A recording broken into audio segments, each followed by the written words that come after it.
વાત કરીએ વિગતવાર સમાચારોની। સાબરમતી રિવરફ્રન્ટ ખાતે સરદાર બ્રિજ નીચે ખાણીપીણી બજાર શરૂ કરવા રિવરફ્રન્ટ ડેવલપમેન્ટ કોર્પોરેશન દ્વારા કવાયત શરૂ કરવામાં આવી છે। સરદાર પ્લાઝાની જગ્યામાં 8 ફૂડ વાન ઊભી રાખવાની મંજૂરી આપવામાં આવશે। Sabarmati riverfront development corporation limited દ્વારા સરદાર બ્રિજ નીચે આવેલા સરદાર પ્લાઝાની 220 ચોરસ મીટર જગ્યામાં મૂવેબલ કન્ટેનર મૂકી ખાણીપીણી બજાર વિકસિત કરવા ટેન્ડર પ્રક્રિયા કરવામાં આવી છે। નદીની પશ્ચિમ તરફ સરદાર બ્રિજ નીચેની જગ્યામાં ફૂડવાન ઊભી રાખવા માટે જગ્યા ભાડેથી લાયસન્સ પેટે મેળવવા માટે લઘુત્તમ રૂપિયા 2.40 લાખ નક્કી કરવામાં આવી છે। તંત્ર તરફથી લાઇટ તથા પાણીની સુવિધા આપવામાં આવશે। સરદાર બ્રિજ નીચેની 220 ચોરસ મીટર જગ્યા ખાણીપીણી બજાર તરીકે વિકસાવવા માટે જગ્યા લાયસન્સથી 3 વર્ષના ભાડા પટ્ટેથી ઓક્શનમાં ઉચ્ચતમ ઓફર કરનારા ઓફરદારોને અગ્રિમતા અપાશે।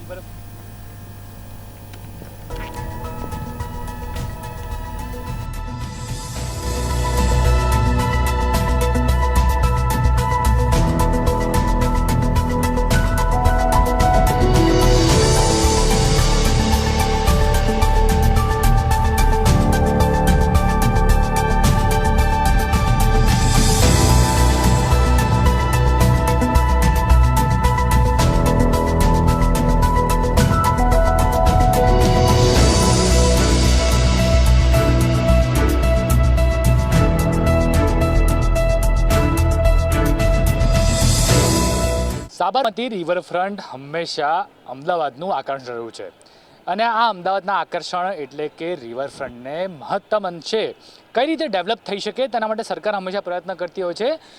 અત્યારે અમે તમને જે જગ્યા બતાવી રહ્યા છે એ જગ્યા છે જમાલપુર એટલે કે સરદાર બ્રિજ આને કહેવાય છે।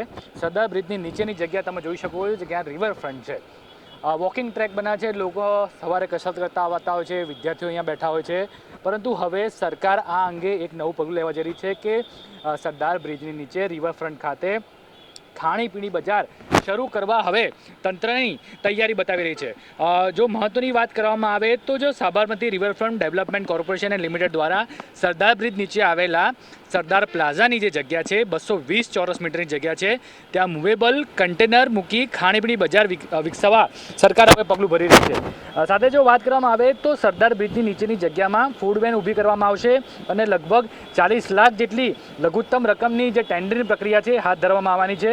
બીજી જો મહત્વની વાત કહી શકાય તો આ જે મૂવેબલ વાન છે અથવા જે જગ્યા છે એ લાયસન્સ પ્રક્રિયાથી હાથ ધરવામાં આવશે। 3 વર્ષના ભાડા પટ્ટે આ જે જમીન છે અથવા તો જે દુકાનો પાડવામાં આવશે તે 3 વર્ષના ભાડા પટ્ટે હશે।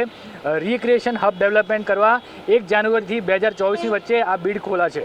સાથે સાથે નિયમો પણ આકરા રાખવામાં આવ્યા છે। ચોક્કસથી આકરા પગલાં લેવા પડે એમ જ છે કેમ કે સાથે સાથે નિયમમાં જો વાત કરવામાં આવે તો નોનવેજ ઈંડા કે જો તમાકુ વેચાશે તો તે દુકાનની અથવા તો તે પ્રક્રિયા જે ચલાવતો છે તેનું લાયસન્સ રદ કરી દેવામાં આવશે અને તેની પર સરકાર આકરા પગલાં લેશે। એટલે ચોક્કસથી કહી શકાય કે રિવરફ્રન્ટને ડેવલપ કરવા માટે સરકાર હંમેશા પ્રયત્ન કરતી જ હોય છે। દર વખતે અહીંયા અલગ અલગ શોઝ થતા હોય છે, દરેક અલગ અલગ ઇવેન્ટ્સ થતી હોય છે, સરકારની મોટી મોટી ઇવેન્ટ થતી હોય છે, કોર્પોરેશનની અલગ અલગ મોટી ઇવેન્ટ થતી હોય છે। કિડ્સ પાર્ક પણ બનાવવામાં આવ્યું છે। કિડ્સને લઈને જે વોટર રાઇડ છે તે પણ સરકારે શરૂ કરી અને હવે એક નવું નજરાણું આકર્ષવા માટે લોકોને એટલે કે આ સરદાર બ્રિજની નીચે મૂવેબલ કન્ટેનર એટલે કે ખાણીપીણી બજાર હવે સરકાર ટૂંક સમયની અંદર જ અહીં શરૂ કરશે। કેમેરામેન ચંદ્રકાંત વોરા સાથે મહીદીપસિંહ રાઠોડ।